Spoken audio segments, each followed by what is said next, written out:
Hi everybody, Dennis here again. It's a rainy day here at the bindery, so come on inside and let me show you what I've been up to. This is a prototype I made to investigate a technique called packed sewing. It's a medieval binding method in which the sewing thread is wrapped repeatedly, or packed, around the raised cords. I've never seen or read how this is done, so today I'm going to have a go at figuring it out myself, and, well, let's just say, mistakes were made. But as you can see, I did have some success, and while I'm at it, I'll show you how I made these rough false deckled edges, and I'll explain how and why some of the pages are still joined together. I found this to be a really valuable undertaking, so I hope you'll join me as I recount my struggles. For now though, let's take a look at how it all got started. My initial inspiration for this project was this laid paper that I purchased. These sheets were discounted due to the rippling here on the corner, which normally I'd cut out and work around, but I've got a bit of a different idea. I thought I could go for a more rustic style book in which I can disguise those damaged bits and make them into a feature instead of a defect. With that in mind, I think I'll try to simulate what's called a deckled edge. That's the natural wavy edge often seen on handmade papers like these. To do that, I'll tear off all 4 edges of the sheets. So I'll start by scoring the paper with the back of my knife. I give it a fold to further weaken the fibers, then tear off the excess. My goal is to make a generally straight tear that still has some irregularities to give it character. It's a fine balance between not scoring enough, which makes the tearing difficult, and too much, which leaves a boring straight edge. These tears will eventually be the finished page edges, which will hopefully give the book a natural rustic appearance. That way, the rippled parts of the papers will seem less out of place and should add to that rugged aesthetic. It's a bit tedious, but with only 4 sheets, it's not too much of a chore. Another way to do this is to wet the paper at the tear line. Here I'm using a reusable marker with plain water. This is actually easier and, in my opinion, gives a better result, but I didn't learn about it until after the fact. When I do this in the future, though, I'll be using this technique. With the edges done, the next step is to break the large sheets into 4 smaller ones, which is a fair bit easier. All I need to do is fold the paper in half, and then, using my bone folder, rip it along the fold. I keep the folder nice and flat as I do this, and I push both forward and to the side.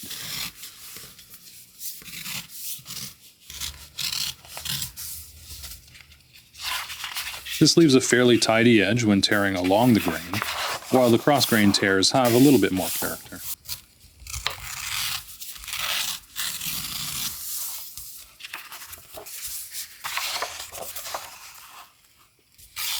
Each large sheet yields 4 smaller ones, and each one of those will become a single signature for this small book.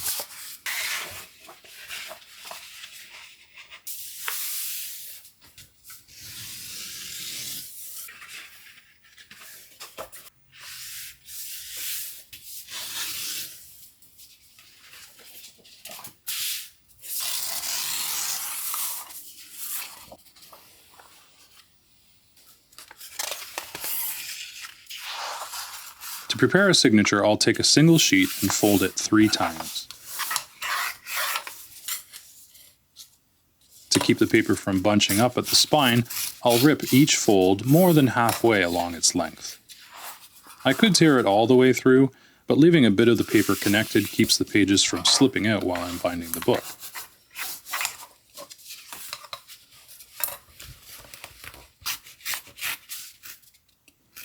This was also a common time-saving practice in early mass-produced books, with the expectation that the reader would slit the pages open themselves. I think that's a charming way of including the end user in the bookbinding process, so I'm going to leave those just as they are.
Even though I've creased these well with my folder, a bit of time under some weight will go a long way to cut down on the springiness. A day or so under a brick should do just the trick. Hey, I'm a poet, and I am unaware of it. While those are relaxing, I can go ahead and set up my sewing frame. Keeping the cords under tension will be necessary in order to work on the packed sewing, so this is the perfect setup. These wooden pieces, called sewing keys, allow me to secure the lower ends of the cords without knots. The trick is in the pattern in the wrap, which won't slip under tension.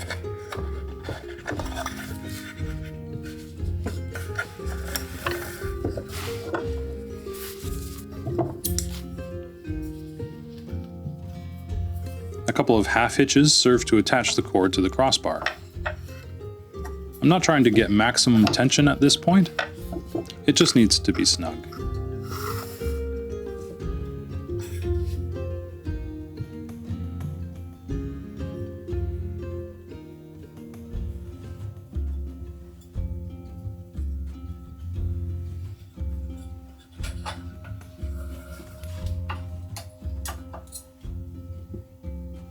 Once I've got all 4 cords attached, I'll tension them by raising the crossbar.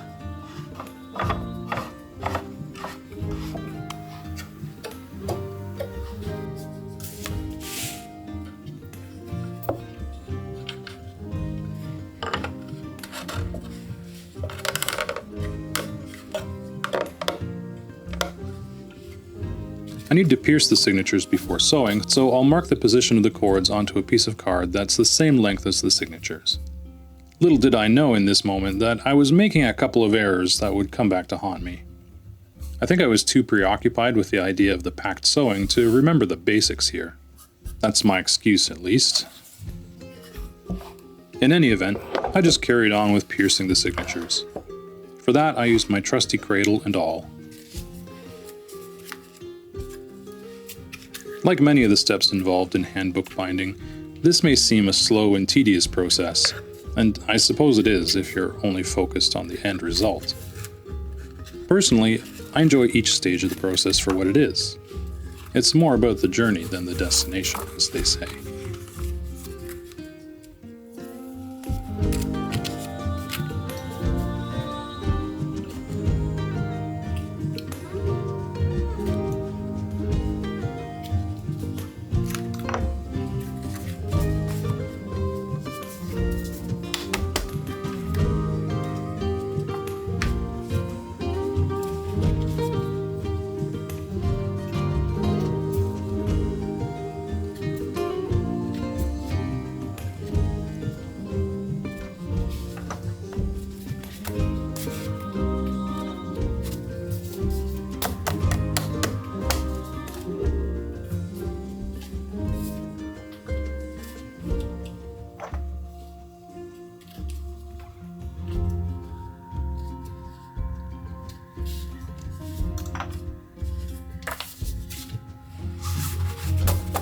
With those all done, I'll just add a reference mark to help me keep from getting things turned around, and then I'm ready to start sewing. I've got this plate of natural linen thread, which I think will be a good fit for this project. Each piece is about 4 feet long, and unlike thread on a spool, this doesn't tend to twist up as much. As usual, I give the thread a light coating of beeswax and then attach it to the needle. Recently, a viewer who keeps bees offered to send me some wax, but I actually go through very little of this stuff. Believe it or not, this is the exact same chunk of wax that I used on my very first YouTube video over 6 years ago, and it's still got plenty of life left in it. I like to put down a piece of wood first to give a little more clearance to maneuver the needle for the first few signatures. And it's right about now when I realize the first of my errors with the hole layout. You see, I made single holes at each sewing station, which means the cords actually block the holes. While it is possible to sew it like this, it's quite a bit more difficult. It'll be far less work to just pierce a second hole at each sewing station. I'll just offset the signature by the width of the cords, make a few marks, and then transfer those back to my template. Then all I need to do is pierce each signature all over again. Hey, didn't I say something a minute ago about enjoying the journey? Well, I'll just add that it helps if you don't get lost along the way.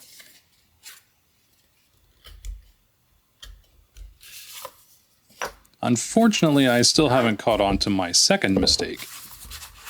If you haven't seen what that is, then it'll make itself known a little bit later. At least that reference line is doing its job. Okay, where were we? Piece of wood first, blah blah blah.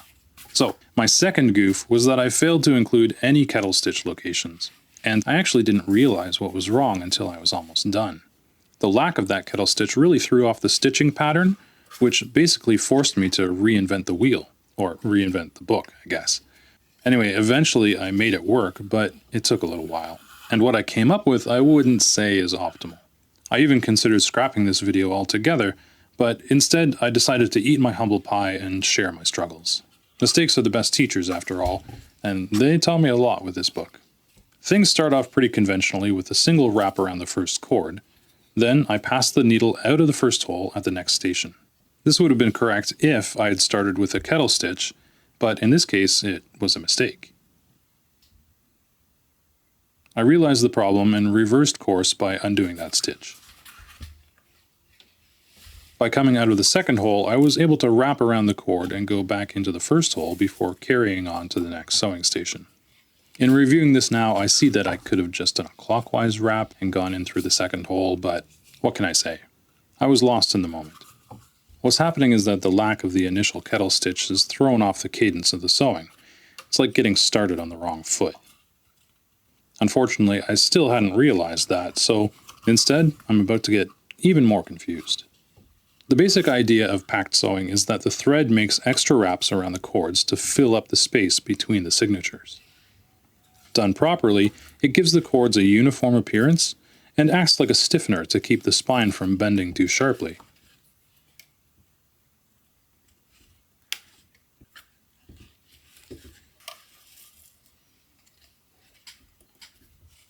My wraps here are not wrong in and of themselves.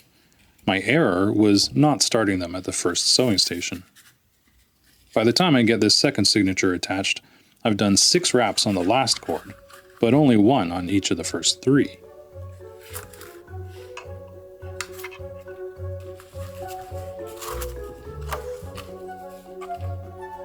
And now I compound my problems by coming out through the first hole like I almost did on the previous signature. Except this time I just lean into it and decide to start my wraps clockwise around the back of the cord instead of widdershins around the front. As I said, I don't think doing this is wrong, it's just not consistent with what I've done so far. I made up the 5 wraps at least, but then I was uncertain as to how to get back inside the signature. Go back in through the same hole? Okay, back out again. Now what? Where do I go from here? Right, back in through the first hole again. Why not? That's 3 times through that hole for those of you who are counting. Okay, next station, and I correctly chose the second hole and got wrapping clockwise. Better. And 5 wraps before closing the stitch for a total of 7 wraps on that one. Look, don't judge. I warned you that mistakes were made.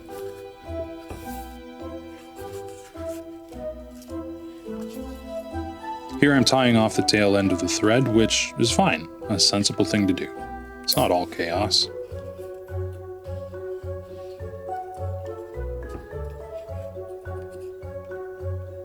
What I didn't do is go back into the second signature.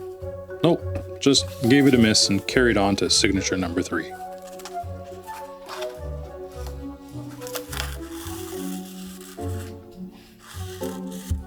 It took me a while to parse exactly what I did here, and it looks like I treated the first hole as a kettle stitch, then wrapped the cord as though it was a single hole sewing station. I didn't quite know which way to wrap, but since I came out and back in through the same hole, it didn't really matter. The pattern I eventually settled into was to come out at the far hole, do some wraps, then go back in at the near one. This meant there was a double layer of thread on the inside against the cord, but I was okay with that. In retrospect, I could have done the opposite, but that's with the benefit of time and lots of replays. I'll take what I learned here and I'll do a more coherent tutorial later.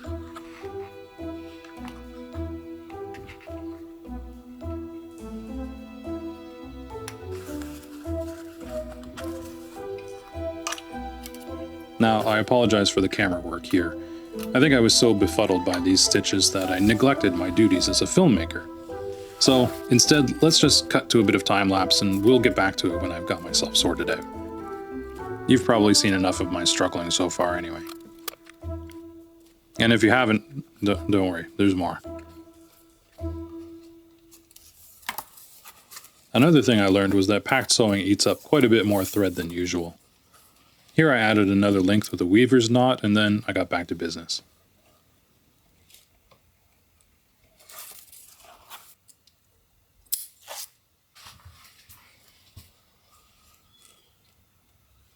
And that's the wrong hole.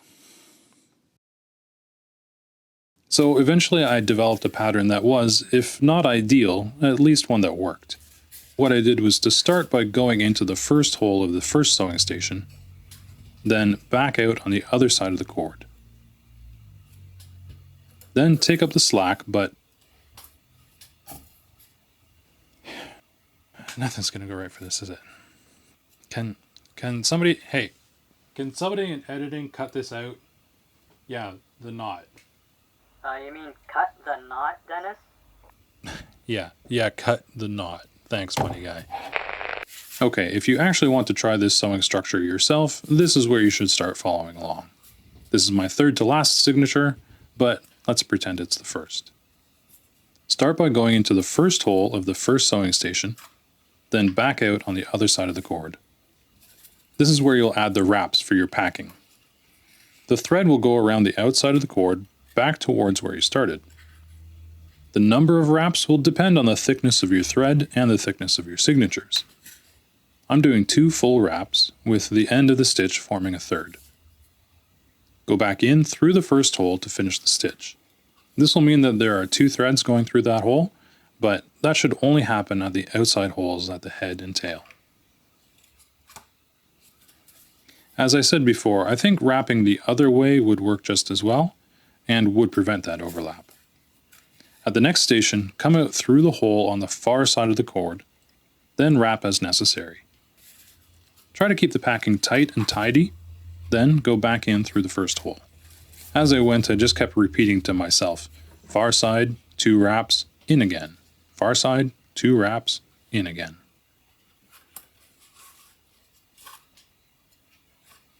It was about here that I realized my error with the kettle stitches, but before I dealt with that, I first had to add some more thread.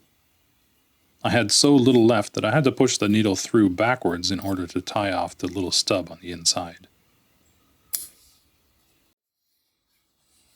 Having realized my error with the kettle stitches, I decided to emulate their function, which is to secure each signature to the previous one. With all the extra packing, I'm not convinced that it was entirely necessary, but I gave it a go anyway. The needle gets passed under the previous signature on the inside of the cord. I then bring it out the tail and pass it up through the ensuing loop and tighten that. This does add an extra wrap of thread, which, if your packing is really tidy, might not blend in too well. For mine though, it'll be okay. So to review, go in at the first hole and out again on the other side of the first cord. The wrappings are now going in the opposite direction of the previous signature. This reversal of the wrap direction would still happen if I'd had proper kettle stitches.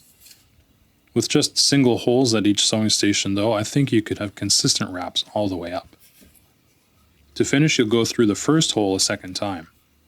At the 2 middle sewing stations, this hole should be empty for that finishing stitch. Then it's up to the far side of the next cord, then repeat the process. Editing this together has really made me concentrate on what I did here, what I did wrong, and what I would do differently. So I think my next effort will be much more refined than this hodgepodge.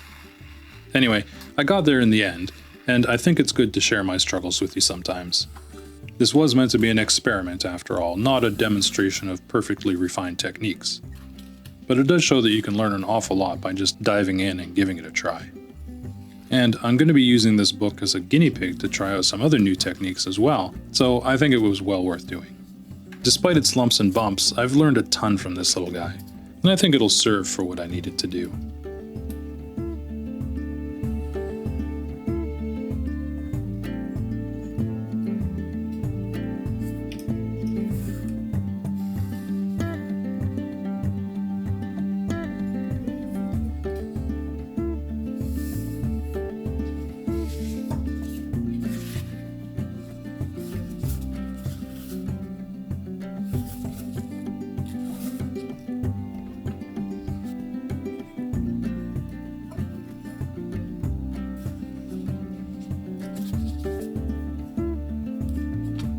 Now, if only I could remember what I did 3 minutes ago.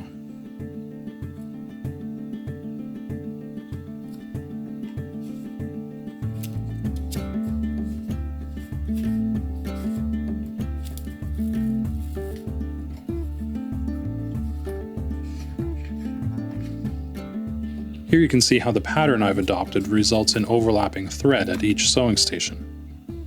It's not disastrous, but it's a bit inelegant. One little trick I figured out if you're having a go at this is to pass the needle around the cord's eye first, which allowed me to do the wraps one-handed, which was nice. Made me feel very dexterous. Not sinister at all. That's a left-handed joke for those of you who aren't in the know.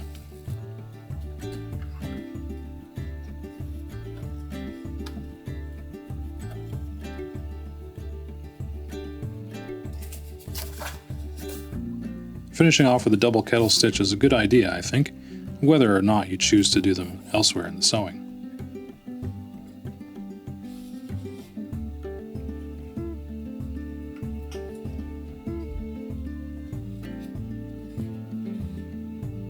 So that's the sewing done, such as it is. Let's get this thing off the frame and have a look at it.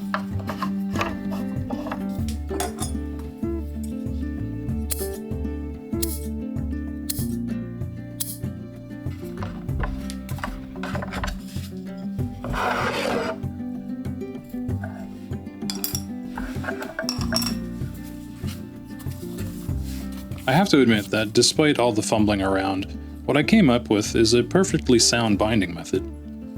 Not the most straightforward perhaps, but serviceable. There are as many ways to bind a book as there are bookbinders after all. Probably even a few more. And let's not forget that my main goal in doing this project was to investigate packed sewing, and in that I think I've succeeded. I've learned what to do and what not to do. As far as the structure itself, you can see that the packing has noticeably stiffened the spine, even without any glue or lining. For a tight-backed leather book, this should go a long way to help reduce the wear and tear in that area. Despite all my struggles, I learned an awful lot by doing this, so I'm glad I persevered. And if you're still here watching, then you persevered as well. I commend you on your dedication to my nonsense.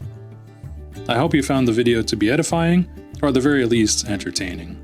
This little book might be showing up for some other bookbinding experiments, so do make sure to subscribe to the channel for future hijinks. Until then, thank you for spending some time with me. You've been great company. As always, I'm Dennis. Thanks for watching.